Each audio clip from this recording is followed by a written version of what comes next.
বাংলাদেশে জুলাইয়ের পরে অন্তর্বর্তীকালীন সরকার মোহাম্মদ ডক্টর ইউনূস তিনি ধর্ম উপদেষ্টা হিসেবে নিয়োগ দিয়েছিলেন মাওলানা আফম খালেদ। তিনি অল্প সময়ে ইতিহাস গড়েছেন।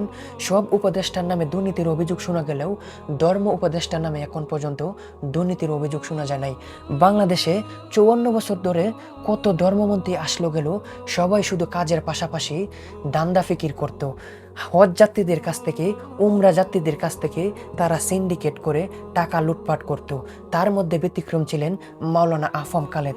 তিনি হজ যাত্রীদের জন্য একটা বিশেষ সফটওয়্যারের ব্যবস্থা করেছিল, যাতে হাজিরা সেই সফটওয়্যারের মাধ্যমে সহজে হজ করতে পারে, তাদের সমস্যা ফ্রেশ করতে পারে, তাদের সমস্যা সমাধান করতে পারে। শুধু তাই নয়, তিনি বাংলাদেশে একটা ইতিহাস করেছেন। তিনিই প্রথম হাজিদেরকে হজ করানোর পরে বাংলাদেশে আসার পর সেই হাজিদের বেঁচে যাওয়া টাকাগুলো তাদের মাঝে ফিরিয়ে দিয়েছেন এবং বেঁচে যাওয়া টাকাগুলো জাতির সামনে প্রকাশ করেছেন।